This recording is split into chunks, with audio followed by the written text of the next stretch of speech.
Hello, everyone. This is episode 45 of the Dresden Files podcast, member of the Broken Jars Network. And if there's any news, we're going to have to go to Justin for the update. So, Justin, what's happened?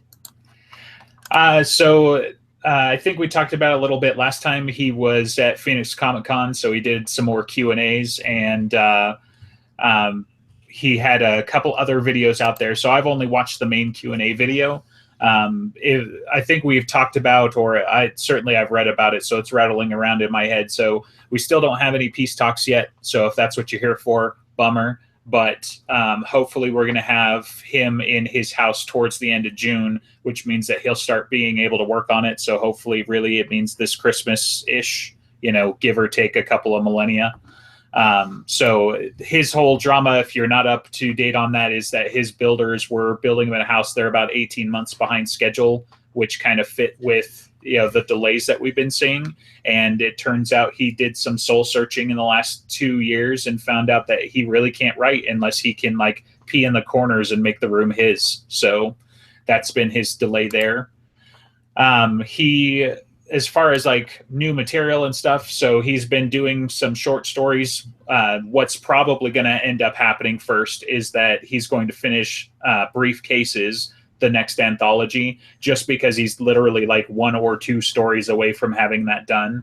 And then it's going to be Peace Talks, and then it's going to be Cinder Spires, and then it's going to be, the year 2100, and robots will take over the world. But I'm joking.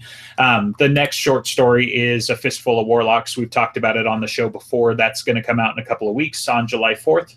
And do we know if there will be an audiobook version available around launch, or is it are we gonna wait for anthologies, or the whole collected short stories, side jobs, or whatever? Briefcases, that's the name of it. Right. So what I've seen from all the other anthologies is that so far it seems like they all have some version of audio with their own people. So Cold Case has a woman narrator, and some others Bombshells did as well. Yeah. So they get their own narrators, and then Marsters will probably do Briefcases, assuming we don't have another ghost story level snafu, which I think all the parties involved want to avoid that. So hopefully, that's what we'll see. About that, the house being delayed thing gets me wondering. Here in Denmark, it is normal, customary that you set a date for when the house is supposed to be done, when people are building your house.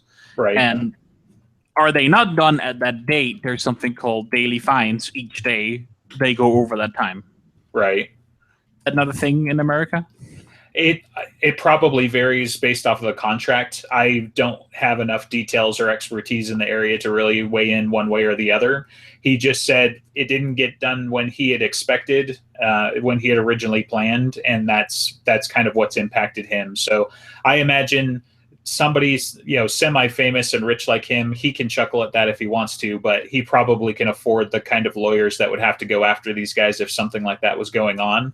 Or for all we know, he's the prima donna who needed to have the marbled things that look like his face in every room, and so he had a bunch of special orders.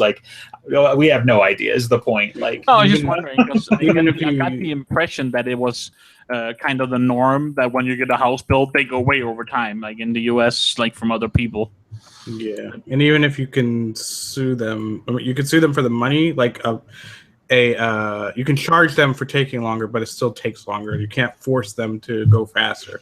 No, here you can't force them to go faster either. But do they not deliver by the date that they promised in the contract? There are fines each day for missed. Right. Because it's But I'm saying it doesn't physically go faster. The house still No. But I was just wondering, because 18 months is a long fucking time.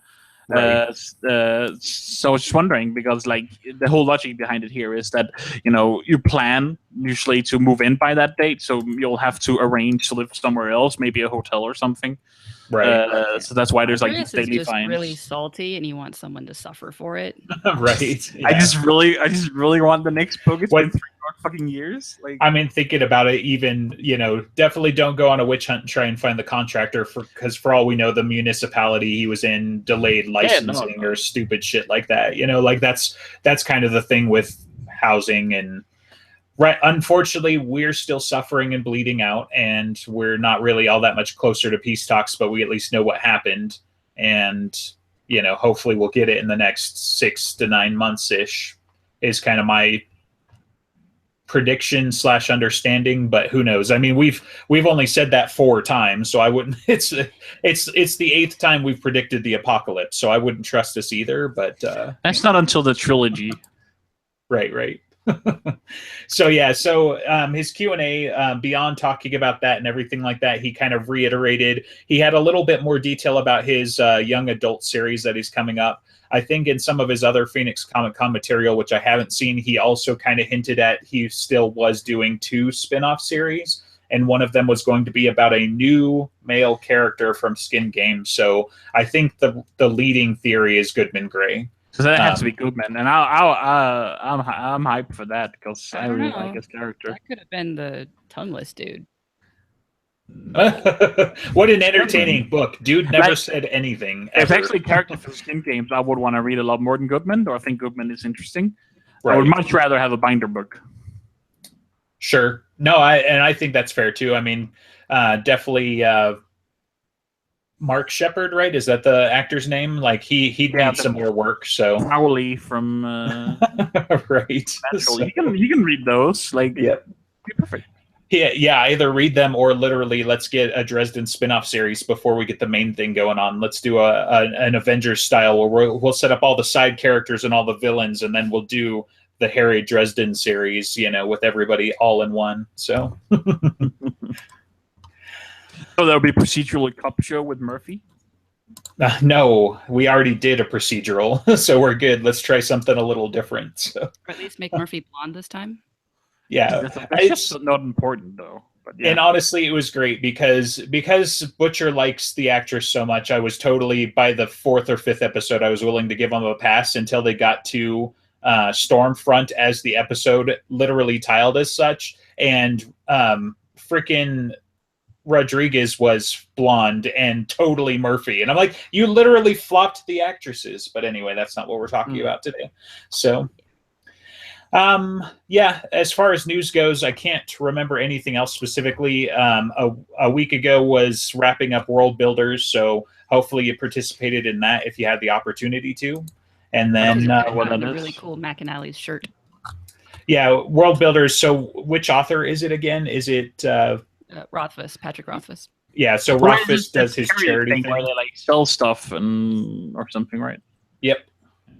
Yeah, so they usually have some Dresden specific memorabilia. This year, as the director said, was a McAnally T-shirt, which, I like Max, but I don't know, for some reason those don't hit the right chord for me to be like, oh man, I gotta have this. So, well, they don't make shirts in my sizes for that kind of memorabilia, cool shit stuff. So I just.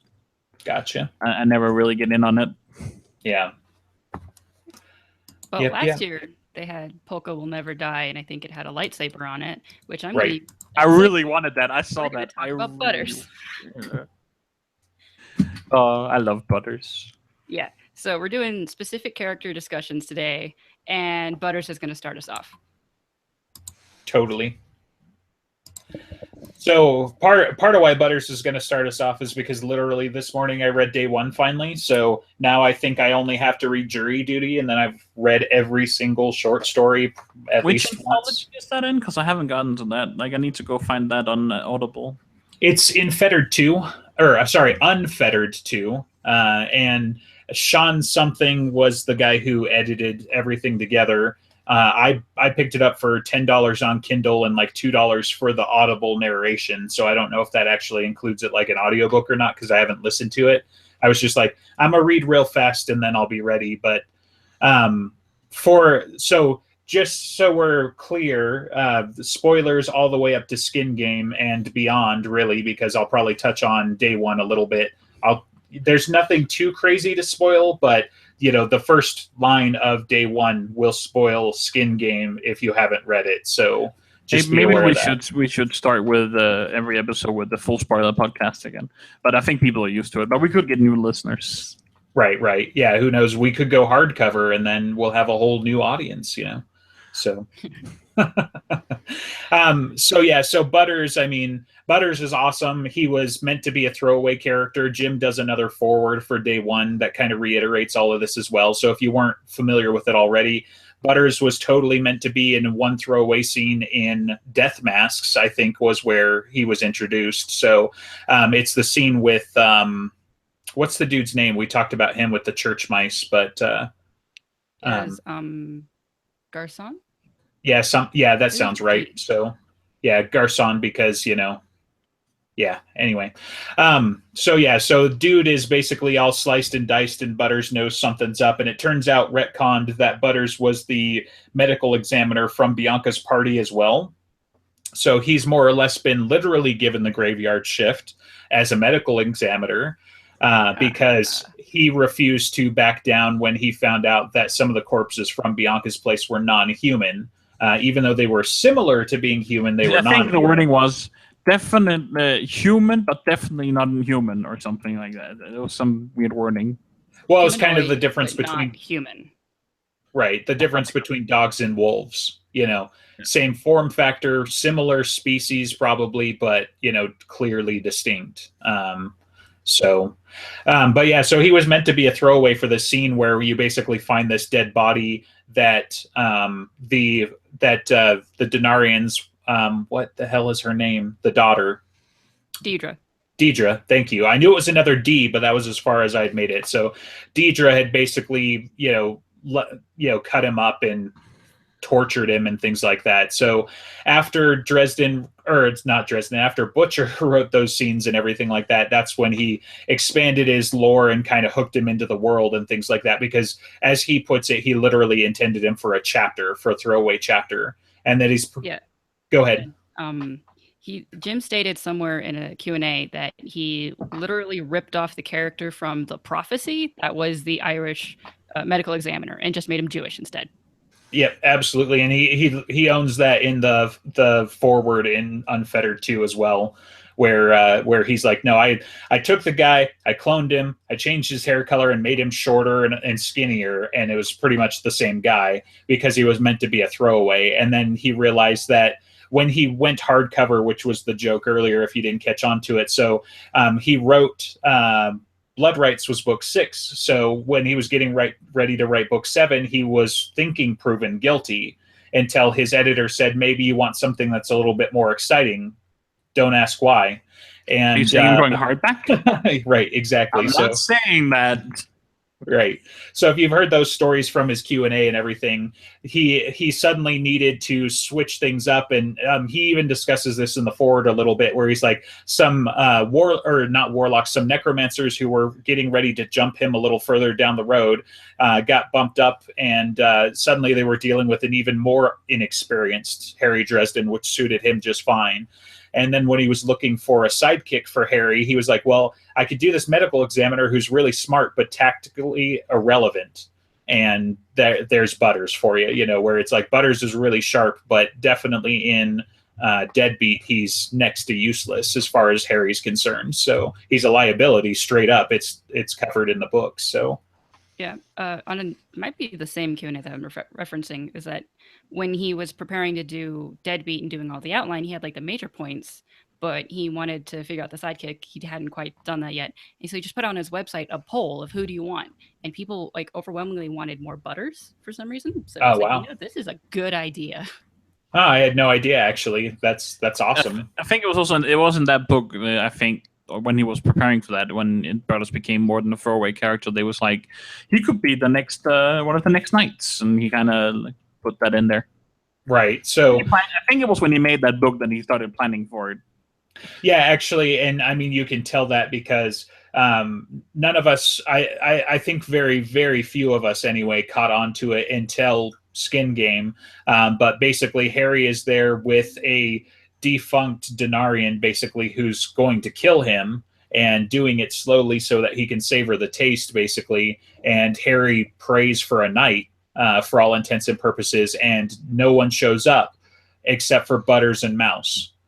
And so, that's kind of your first clue, where it was like, so we had a defunct Denarian, so you didn't get a real knight. You got, an up and coming knight, is kind of the way that it's retconned and understood now per Skin Game. So, So yeah, he medical examiner nerd. He had been baked in with the alphas. They've been playing Arcanos, which is their D&D analog, and things like that. So he had introduced Butters to them, and Butters became their dungeon master after Kirby got iced in Turncoat. And then shortly thereafter, like a couple of books later, he started a thing with Andy, Go Butters. Yeah. So, So the start of that relationship seems to be when Butters technically died in Ghost Story, and then a naked Andy and Marcy were doing CPR on him. And then Butters woke up. It's like, this is amazing. If not for the terrible test. right. For the dying part, I would do this all the time. I totally forgot about that. That is awesome. Yeah. Yep. So and that's a great point too. Like Butters really does kind of put on his big boy pants again during Ghost Story and the dealings past Aftermath, where at the end of Changes, Harry doesn't make it, and then you have that time where he's basically kind of steps up a little bit and is a pillar of that little community and the Better Future Society and everything like that. So you really start to see him get a little bit more alpha male personality, for lack of a better way to put it, a little bit more upfront and confident and things like that. And then, he even takes Harry to task a couple of times, and you'll see that repeated again in Cold Days and Skin Game, especially because Butters has become Harry's kind of de facto medical doctor, whereas Harry can't have questions, so he goes and sees Butters. Butters hates working on living people, but he'll do it for Harry. So I mean, just I like the growth just in the first book not the first, let's say the first real book with Butters, where we really get to see him as which is the one with Sue in it, right? Yeah, Deadbeat. Yeah, and like how he goes from he's a sensible, pretty normal geeky guy, and like all this shit happens, and most of us would just run for the hill, but he's actually like people like say he's a coward, and I think Thomas says he's a coward, but like even though he's very scared, he actually ends up consistently doing the right thing, right? All the time. It's like he's like, this is also why he probably becomes a knight. It's kind of reminds me of Michael. It doesn't matter what if the right thing is hard. Michael will always do the right thing, and I feel like Butters will always do the right thing. I mean, I think he's shown that so far, that he will do what is right. Right, and that's something that's a great analysis, because that's something that's definitely consistent. I mean, he does that in Skin Game, to the point where he does it with a broken sword. Harry connects with him again. I just want to say it for saying its sake, pretty much. Where in Deadbeat, he's panicking and he's like, "Oh God, we're gonna die. What are we gonna do?" And the zombies are pounding at the door, and he's like, "Butters, Polka will never die," and that was so much of a hook for so many years anyways, and for so many books that was enough. And then you get to Skin Game and things like that, and these mantras and these things still are out there, and that's a great thing. It's like Butters, like in a sense, he is a coward, like he'd totally run, but that's what people tell you about courage anyway. Like so many times you can see interviews and definitions of courage, where it's like courage is knowing what you needed to do, being afraid, and doing it anyway. Yeah, exactly. I also think it's kind of it's almost a disservice or injustice to Butters, the way I think the wording in Skin Games is that, and that is when Butters decided to be a hero or something, when he like steps outside. I think that's what it says. I don't think he decided to be a hero there. I think, first of all, he's been doing the right thing the whole time. While Harry's been gone, he's been trying to save people. He decided to become a hero a long time ago. I think that was kind of a disservice to the character. He was already a hero. There was no way he wasn't going to do the right thing there. There was no way he wasn't going to go out there and face overwhelmingly powerful foes, and he's got like fuck all compared to them. Well, and that's another great statement too, because honestly, he's not necessarily running into burning buildings, but you could say some of what he does is heroic, all the way back up to the pieces that happen behind the scenes in Grave Peril, with the whole medical examiner thing. He basically tells his boss to shove off, that he's not going to be cowed. He's not going to be made a coward and change his report, because these are not people, and to the point that it impacts his career, and so by a certain measure, that's a kind of heroic action as well. Thomas does have a fair point there, though. I believe he makes a point of, do you think they would have let him out if he didn't recant or draw back? But I think that maybe Butters just realized, I'm not getting anywhere here. When they basically said the thing that sent him to a psych evaluation and everything. Right. It's they just won't. There's no way they're gonna believe me. And if I want to keep my job and do what I like to do, I'm gonna have to give in, because they will never believe me. It's possible, and hopefully someday we find out. Actually, maybe that's a good question to ask the man the next time he's out here, if we can have a little bit more detail about that, since he'll be here in September. But Thomas is also do it on the podcast. He will be on after after the Peace Talks. Yeah. But to finish the thought, Thomas is definitely the cynic in that story. So Thomas is like, look, he's dead weight. He's going to get you killed. You need to leave him alone. And Thomas wasn't necessarily wrong, but he wasn't right either, if that kind of makes sense. Yeah, because he definitely picks others for a much different person than he is. I also think he realizes that later on.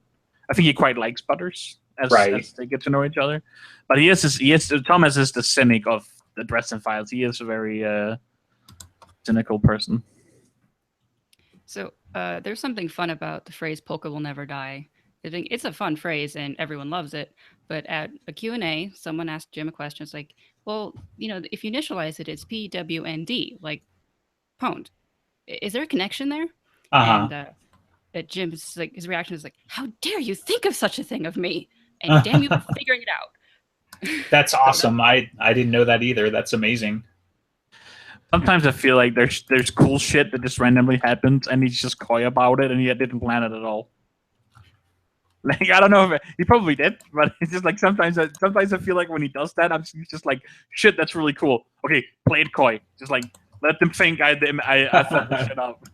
Right. Yeah, the poker face thing that he does all the time because we ask him pointed questions. So in Deadbeat, Butters describes himself as 5'3", 37 years old, and 120 pounds or so. And that's at book 7. And in book 15, he's early to mid 40s, and still 5'3" and maybe 125 pounds if he's lucky. Yeah. He's a very not intimidating knight, but he has a lightsaber. Right.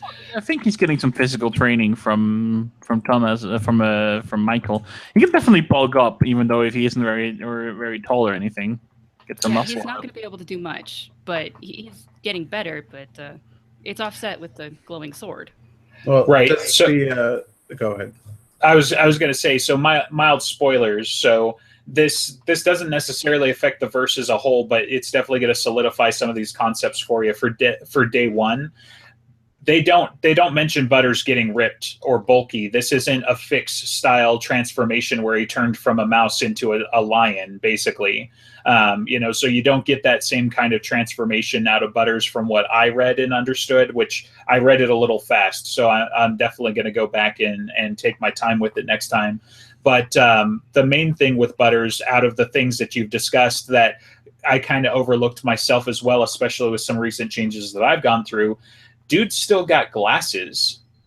So he's literally, 5 foot nothing, 150 nothing with glasses and a sword, and he definitely owns the Jedi, type of thing in his mind and everything like that as well. But yeah, having to deal with glasses is kind of important, especially when you're in a physical fight. And P.S., it's not just Michael doing the training. Charity trained Michael as well. So they're both kind of involved in it. So. But you should get some laser surgery or something. Does becoming a knight, does that grant you any power from God, literally? Why would you have the power of faith, like Michael does anyway? I don't think Sonya can invoke faith in the same way. I'm going to say yes, and we've seen them do it, and then I'm not going to tell you anything else. So Yeah, I mean, besides the sword, Well, it's completely possible that Butters is literally going to get Jedi powers, right? If he has a strong enough faith. And he like used the Force. Yeah. Oh, it'd be so Right. cool. well, the Force and potentially. like picking up spaceships out of bog, I don't think so. Maybe. But If faith magic operates in a similar way, basically on how much you believe something, and Butters has enough faith that he can literally summon a lightsaber. I don't know. I mean, isn't that literally one of the lines out of Empire Strikes Back where it's like, don't think, no? Yeah. Yeah. So do or do not, there is no try. I'm sorry you lack faith in Star Wars. Right. So, and honestly, it hasn't happened yet, but talking about this, now I want to see Butters say, judge me by my size, do you? I want to see him stand down with, with Ursiel and be like, So... But yeah, I don't personally think he's going to get the whole Force Lightning, Force Powers thing. We might see him do some crazy jumps and stuff like that. But I mean, I'd love to see as much as I can get out of him. I think there's some concerns in a way with how Butters is going to be treated with that anyway, and like who knows how far he can take it. I mean, he's literally called him in name, so I don't know. At some point, is Disney going to give a crap? Like, I don't know how that works. yeah, we do kind of have seen them have a certain type of power, and it's just the way that they get called to go do something by God. That's just circumstance being set up in a very extreme way for them to always be in the right place, right? Or Sort of, sometimes they not get like a always. feeling they have to go somewhere. Yeah, Not and it's always. that kind of thing. That's the thing. I'm Sometimes they referencing. get that feeling, but other times it's just like they were just there. It's a circumstance. So I mean- here I am. I think part of it is that you're literally not supposed to think about the particulars and the specifics. It's just how it works. That's how it is for Michael, right? He doesn't really That's care. also how Harry like accepted it. He didn't have faith in God, but he had faith in No. I think it's the complete opposite of how Harry. Wait, are you talking about? You're talking about how Harry does magic? No. I'm talking about how Harry doesn't believe in God or anything like that, but he believes that the knights will always be there or to the like where they have to be. So when Molly, he was sure that Michael would show up, even though he planned for it, even though he had no idea Michael would actually come. If you remember. Right. Sure. No, and that's a true statement. So they do go into the mechanism for calling a little bit in day one as well, both Michael and Butters. And as has been revealed in QAs already, Butters literally sees a yellow question or the yellow exclamation point when he's been called. So it's not just a feeling. He didn't just happen. I mean, he does just happen to be in the area still anyway, but he literally sees a yellow exclamation point over somebody when he knows that he needs to go talk to them. And he, they, legit like World of Warcraft quest on top of their head, like whenever they like he's walking on the street and some chick walks by and she's got the exclamation point and he has to go like, hey, what's up? So do you need help? Right, exactly. And so, I mean, the argument could be made on whether or not that's a power, but I imagine that doesn't happen to normal people, and it doesn't even happen to other knights. So Yes, it I think it's not a yellow question mark, but it I'm does just happen. saying I mean- it doesn't happen to that level. So Yeah, that's really, really direct. But I think with Shiro, he heard music when it was really important. That's how he found Harry in Death Masks, is that he could guide them to where the building was by the music. nice. And I think Michael like just kind of sees a light that he's going to go after. That's how he knew he just had to go. Didn't know where. I don't remember what Sonya was. To finish it out a little bit, then, since we beat around the bush, or I have in day one, Michael says that it usually comes to him in prayer. Actually, that it comes to him as a whisper during prayer. And so I think he has definitely said, I mean, they've all talked about the different mechanisms as well. You know, Sonya was a smell, wasn't it? So he smelled Nicodemus. He could smell the corruption. That's probably what you're thinking. Because he came out and he's like, somebody has poopy diaper, but he had looked in the direction that Nicodemus had driven off. Yeah, so.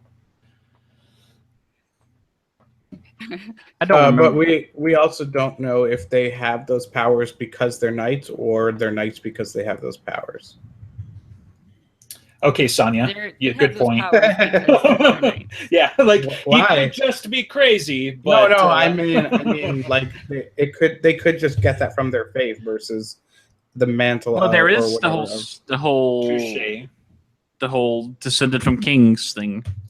Well, True.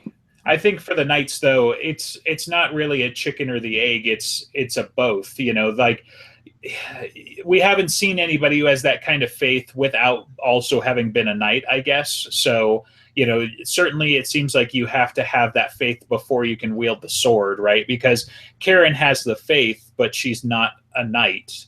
And certainly you would say Fort Hill probably has faith in that ballpark. But we don't see them running around with the special powers and stuff. So not always anyway.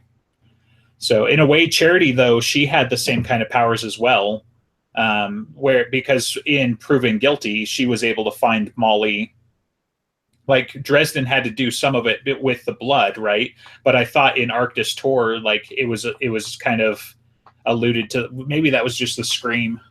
Well, So there was the scream, but there's also like I remember the image of them like running up a tower. It's like that's kind of pointed as to know you, and then you probably get to a really big door and it looks really particular. Of course, it's going to be that one kind of a thing.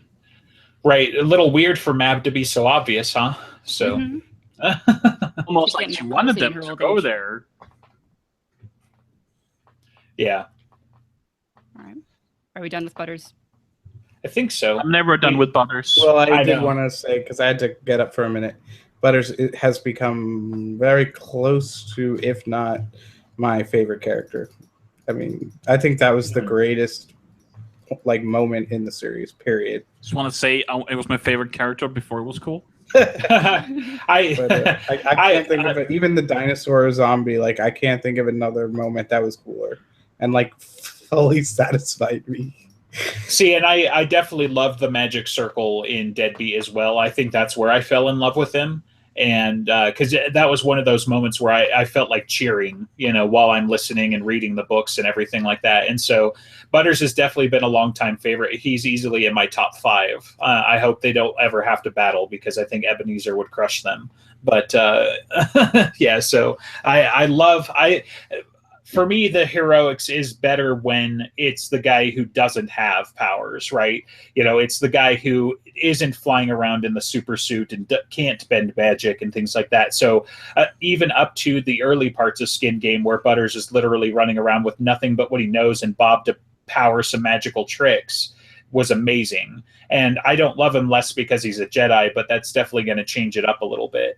But like somehow the more heroic you are with the less powers kind of endears me more so than like everybody loves Harry, obviously, but the non-Harry, you know, favorite characters, you know, that's kind of what I look to is the guys who either don't have powers or have less powers, you know, or it's ambiguous so far, you know, kind of as well. But anyway, should we do the next one or Alex, did you have any more? No, I mean, I'm kind of different where I like a character who didn't have any powers and then has a classic hero story, you know, Spider-Man or something like, or Luke Skywalker, something like that. So I guess we're different on that, but yeah, that's I really Say like Spider-Man have no powers? Well, he did. Spider-Man didn't have powers until he got bit. Yeah. Oh, okay, sure. So Yeah. they go from zero to hero. Exactly. That's what you like, Right. That's it. I think Butters was always a hero, and he just got more powers now. Right. With which to be heroic. True. We're gonna change modes almost entirely and gonna start talking about Rashid, just because he's fun, and we haven't discussed him in depth before, but we have discussed him a lot, and you can't prove he's not Vateron, goddammit. He's not Vateron. You can't prove he's not. Not everything is a mantle, okay? Seriously. I'm not saying it's a mantle. I'm just saying that they've never been in the same room together. So when Vateron goes home at night and takes If you're off his watching this, can you put a peace talks like they're in the same room, just for like a moment, just so I can right Just get over this? Yeah. So when Vateron goes home at night and takes off his Odin pants, he's Rashid. That's what you're saying? Well, he As has in, to you first can't take prove off he's his. not, and it's really suspicious how many similarities they have. He takes off his Santa Claus pants. Then he takes off his Batman pants. Then Right. he's Rashid. Then he takes off his gatekeeper pants, and then he's Rashid. Yeah, I mean, Right. Does Vadarung have the power to be in more than one place at one time? I mean, it's possible, but I would mean, maybe not assume that physically. I Well, don't maybe think there's like anything in Nordic lore that would support that he can be in more places at once. yeah. Like, I don't think a gatekeeper would get that mantle unless they were fully devoted to gatekeeping. No. It's an important job. Yeah. And we've And who's to say seen Odin wasn't fully devoted? to Because he was gatekeeping. essentially the gatekeeper. He when has the Norse people other were in charge of it. mantles. So? I don't know. Can't prove he's not. They're like 7 feet tall and have. I mean, you eyes. can't prove Murphy's not dead, so Everyone is tall in the Dresden Files, though. Like everyone, Except for Murphy. Except Murphy. Butters, Maggie. I mean, I'll give you that it's definitely possible that they're the same person. You're right. It's possible. No, it's not. She's correct. So far, we don't have enough evidence to prove No, that he's not. But I think they have similar powers now, or at least Mm-hmm. I don't know. Alex, it's LGBT, nothing else, and it's What it is- Fuck you. what it is just like there are 3 queens, there's always 3 kings, right? So we've got Vadarung and Rashid. So is Harry got to lose his eye fully, or maybe because he got the scar on the left eye, he doesn't lose the eye, but it was close. So he's the third one. You're forgetting about what's it called? The Lord of the Wild. No, what's his name? Earl King. Earl King. Oh, King. He's a king. Well, yeah, but I mean, like, I'm talking about the one eye thing because Vadarung. That's one eye. Well, maybe maybe Earl King has like a prosthetic eye. You don't know. Yeah, I mean, the gatekeeper's false eye has a disguise. Right. I mean, once he did that, it's like, okay, they can definitely be the same person. Oh man. Okay. Don't be so mean. So Rashid, the gatekeeper, literally, member of the senior council for God knows how long, defeater of Ahmed the Mad Arab, right? Or so the guy who wrote the Necronomicon, for those who don't know your Cthulhu lore, seriously, they've been hinting at this for a while. So Rashid defeated the Mad Arab. Jim at least says that in Q&As if it's not been established in the books directly. He's several hundred years old, presumably by then as well, because I think the Mad Arab was writing around the 14th, 15th century, something like that. Man, Rashid is fucking ancient. Well, Yeah. By wizard standards, even. Mab refers to Rashid as that old desert fox, and how much emphasis is old? Right. Well, and I mean, seriously, Desert Fox, ka-chow, like, have they had a thing? But also, he does paperwork for the White Council. So, don't underestimate this gift. Did he take over after, what's his face, Peabody? I kind of doubt it, but, all of the senior council had to do their own paperwork before Peabody stepped in, I imagine. So they're familiar with the bureaucracy that is their own design. I like in Jim's planning of the titles in the White Council with the wardens was actually originally, a warden from the island, right? That's how I took it anyway. Uh-huh. And the gatekeeper. I like how through the books it's never really questions why are they called the wardens and why is he called the gatekeeper. It's like not until we're like right there and he's like I'm guarding this gate from the outside. That's what I do. It's like, oh, that's why he's the gatekeeper. Right. To be fair, that might be just on us because it is a law about, thou shalt not seek knowledge beyond the outer gates. But Harry also admits he didn't think they were literally real. He thought it was a metaphor, right? So the way I thought about it before, it was like saying it's like maybe he was like a special agent who went after people who like dealt with outsiders. That's kind of how I thought about the title before it was explained. And that might be more on his day-to-day. So to kind of put this in concrete, because I think we're having this discussion a little bit in our heads. So Rashid, basically, his one eye, basically, he has it replaced with a magical sensor of some kind where he can detect, presumably, Nemesis, which is mentioned in Cold Days. Nemesis being the ultimate enemy of everybody of reality who is trying to get past the outer gates and bring about the apocalypse, basically. Nemesis being the thing that infects fairies and allows them to go against their own nature. That's how insidious it is. He is there to try and catch and prevent those infections, and can presumably therefore see through or always see outsiders of some kind, like whether they're in disguise or invisible or whatever. He's the watcher at the gates. He seemed to have some kind of healing, or maybe it was just the worrying about whether or not the wounded were infected, because in cold days, like when they brought in wounded and dying troops, he ran over there to see what was going on and to help coordinate. So that's what his actual job is. And then he's also on the senior council because, you know, he's not busy enough. So don't have shit enough to do, you know? Right. And he seems to be very perceptive about black magic, because he detected black magic in Chicago when pretty much no one else in the White Council did.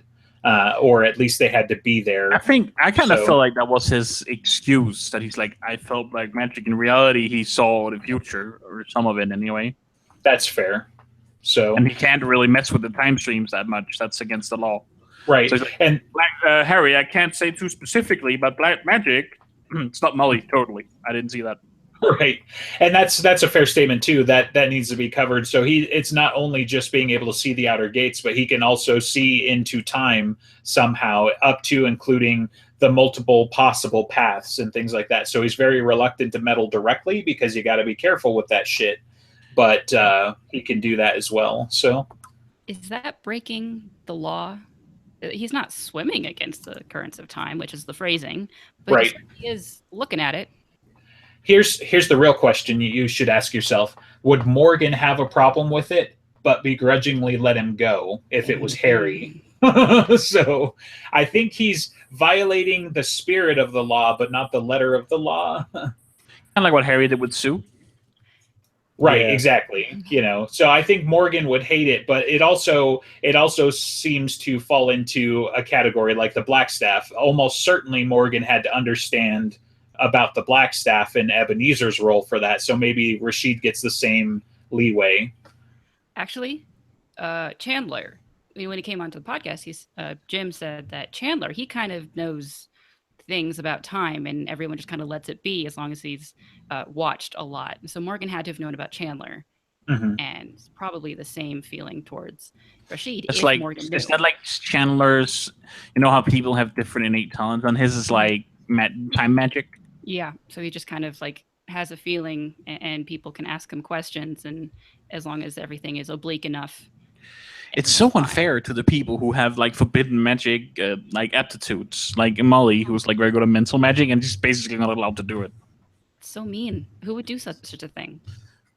Well, you got to be careful. It's like power in any universe where it's like you have power, or were given power, or have access to power. You got to be careful with that and learn how to do it. But it is one of the core things between Harry and the White Council, that it's like, look, these guys are kids. Like, they get their power manifested when they're teenagers, and we're not finding them fast enough. We're not stopping them. We're just cutting their damn heads off. So yeah, I'm hoping the Paranet gets kind of wrapped into, like, that's my ultimate theory, is that the Paranet's going to be either very closely tied to the council, or directly pulled in as kind of a department, for lack of a better word, to help facilitate that and detect people early, because they literally talk about that's one of the things they do. They look out for monsters, and they also look out for each other, trying to find each other and bring them into the Paranet. All right. So I'm looking at the wiki, the Dresden Files wiki on Rashid, and there's some interesting trivia. Well, like, apparently, Al-Rashid is one of the 99 names of Allah, which is translated as the guide, infallible teacher, and knower. Stop trying to make Rashid a god. Yeah, so it can, and maybe this is my ignorance, so I'm saying it ignorant, not being an asshole, but, you know, in that faith and everything, everybody's named Muhammad. Okay, so why is it different and weird? Why is it different and weird? Because he uses one of the other 99 names instead of, you know, the name of the prophet, or something. Meaning of that he's an infallible teacher and a knower. Okay, I got it wrong. You know, he's definitely a knower. So it might be a thing that Butcher did, but it doesn't necessarily mean he's Allah, is what I'm saying. So I'm not saying he's Allah. I'm just saying okay. That's a significant name. Which, right. I mean, I could see someone either giving it to him or Rashid himself taking it as a pseudonym, so no one else knows his real name. And that could be a true statement, for sure. But it doesn't seem like Rashid's character to choose that name himself when that's very high and mighty of himself. He wasn't always a monk. Hmm. So maybe he was young and brash one day, kind of like Dresden is. And that's why half the time he's worried about Dresden and sort of knows what he's up to. You know, so in Turncoat again, Rashid literally by himself showed up to confront Dresden when Dresden did the big showdown and was like, you cannot bring us to war like this. You know, we're not fucking doing this again. And they talked about it. And then Rashid also knows about Demon Reach, obviously, and the Intellectus, and can detect it through his being able to sense the future and everything like that. So because he basically tells Dresden, it's like, look, it's not your time to die. That's how worried and certain he was about Dresden's future. And as soon as he jumped off the water beetle onto the island, he's like, you sneaky motherfucker. Like, what have you been playing at this whole time? Yeah. That's very interesting because in that scene, we see Rashid basically use his false eye to look at the futures. But his false eye is connected to the outer gates because it's made of the same material. And is it something that he made? Is it something he was given? I really want to know more about his false eye. Yeah, that and yep. All of those things are true. Like, I wonder if in some way it's connected, at least in similar theme to the Black Staff, as like maybe it protects him from the darker side of time meddling. It's maybe. I mean, maybe it protects him from going crazy, but it doesn't seem to protect the threads of reality from being meddled with because he worries about that so much. You know, whereas Ebenezer has no compunction about offing 200 dudes. You know, so it protects him from black magic, and then he just starts going willy nilly. So you can see the difference in opinion on what's going on there, but. The other thing I was going to say is that I think because of that scene and what happens a little bit later on the island, I think Ebenezer pretty much knows what Rashid is doing and up to. And I bring that up mostly as it seems like it's sometimes different on how much the Merlin knows, or at least pretends to know, is that the Merlin is pissed off that Ebenezer's the Black Staff. Maybe he knows that Rashid's the gatekeeper, but other than that, it seems like he doesn't always understand their full responsibilities and what they're up to on a minute-to-minute basis, which I wouldn't let those kinds of weapons just walk around everywhere without figuring them out, especially if I was the Merlin, like, because he's a sneaky bastard too. So yeah, I mean, everyone knows that Rashid's title is the gatekeeper. We knew that all the way back in Summer Night, but like whether the Merlin actually knows things about the outer gates, I mean, I'd assume so, considering he's the fucking Merlin, but considering how much those two have issues with Merlin, I don't know. Right. I think there's like a handbook from Merlin to Merlin, or like a briefing. You'd hope so. This is shit you need to know about. You think he gets a security briefing? Yeah, kind of like the from his cabinet and his chiefs of staff? Not his cabinet, but maybe like from one Merlin to the next or something. Okay. Except aren't Merlins like chosen once the other one dies because they generally go with like the oldest person? Maybe generally, but then also voted, and so usually with wizards, the oldest is the most powerful. Don't pick on the old guy. There's a reason he's old. Because he hid away in a tower where no one bothered him. Right. No, that didn't work so well for Simon. Right, and that's also even Ramirez says that's not how you become Merlin. You're not just collecting bottle caps. So. Yeah, and that one scene in Turncoat when Rashid is like, "What the fuck did you do?" at the Demon Reach, there was that implication that Demon Reach's limp came from Rashid. Yeah, that's been debunked. It has been debunked? Yeah, that's what Dresden thought, but Dresden is not infallible, and Jim said that that's not what happened. I think he said it was like a glacier or something. It was a literal glacier. It was a literal force of nature had to give the island his limp, so... okay, I do remember that now. Which also ties into the fact that the island's pretty much always been there, or at least been there for a really freaking long time. So could someone like Mab have done that, considering she's, Winter? And technically sort of in control of the glaciers. Uh-huh. Yeah. I'm not gonna tell you. Just inserting Jim's answer here. So Yeah. maybe I'm not gonna tell you. tell you what, if I get the chance, I'll write that down to ask that question as well. Yeah, just take your phone and record everything that comes out of his mouth, and then we'll get hopefully more answers. One more piece of trivia that's from the wiki is that somewhere apparently Jim said that the way to get to the gatekeeper's domain is by walking across the surface of the moon. Nice. Is that even how? I don't even know if magically that's possible. Assuming that there is a way to get there from somewhere on Earth, but I how? feel like it is semi alluded to in a word of Jim. So I'm calling out our word of Jim experts out there if you're listening. Yeah, right.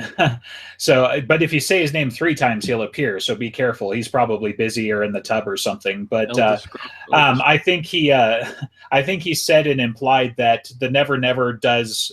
It probably wouldn't.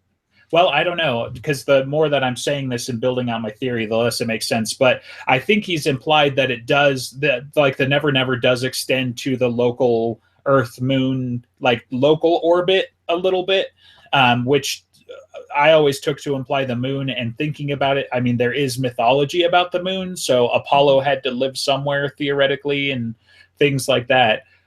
There are probably not a lot of ways out there, but there are places where it intersects. But then I started thinking, theoretically, then shouldn't there be a way to Mars? Because, you know, the war god and things like that. All of the Greek pantheon, especially when converted over to the Roman pantheon, were the planets, basically. Yeah, or that would be really significant and powerful, and maybe that'll come up at some point. Otherwise, they're just wondering, how would one survive the low atmosphere? Magic. I mean, really, it's the Dresden Files. Well, like they've gone in the Never Never, though. They've gone into hostile territories before, so presumably there are precautions you could take. Or it's the Never Never moon, and it really is made out of cheese because people believe it's made out of cheese. You heard it here first. All right. Maybe it's like a metaphor. Do you guys think Rashid could... Who do you think on the senior council Rashid could defeat, or could defeat Rashid? Do you think Ebenezer can defeat him, I think? Do you think Krista so? should just be thrown out. Yeah, I mean, legitimately good people. I think Ebenezer is the strongest wizard on the council.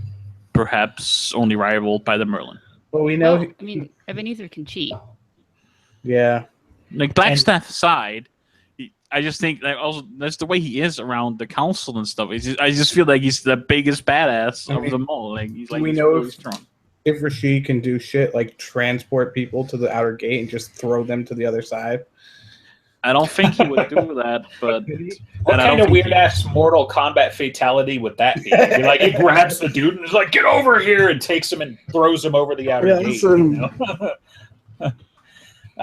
Yeah, it's tough to talk about power because, yeah, I mean, certainly Ebenezer is the most directly powerful, you know, either kinematics or, you know, evoker that we've seen, right? And implied because of word of Jim on certain volcanoes going hold and satellite from orbit.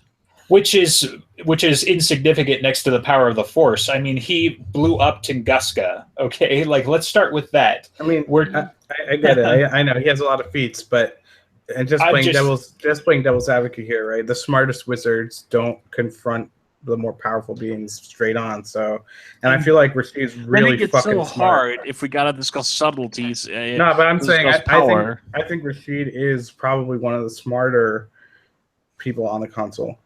Right. So what I was really saying is like Ebenezer is probably the most powerful in raw power and the kind of power that most people recognize. But I mean, if Rashid meddles with the fabric of time, what are people going to be able to do about that? So he's more powerful on a much more subtle scale in that kind of regard. So I definitely agree with you. I mean, does his power extend to being literally capable of snuffing out a person by pulling on the wrong string or cutting the wrong string, for a metaphor for that? And then, you know, Langtree is the most powerful warder on the face of the planet, if not for a significant chunk of time. So he's not going to go on the offensive. That's not his shtick, but he's clearly the most powerful wizard overall, which is why he's the Merlin. Yeah, plus Langtree can do that telepathy thing that we saw in Turncoat.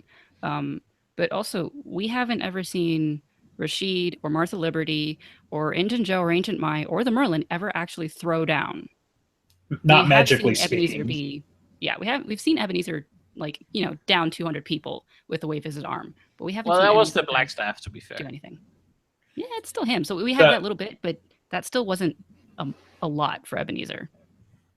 Right. Yeah. So the argument actually is it was Ebenezer, but the Black Staff just took the bad parts, and then we know that Krakatoa and Tunguska were Ebenezer, and something in Madrid, which we had discussed before.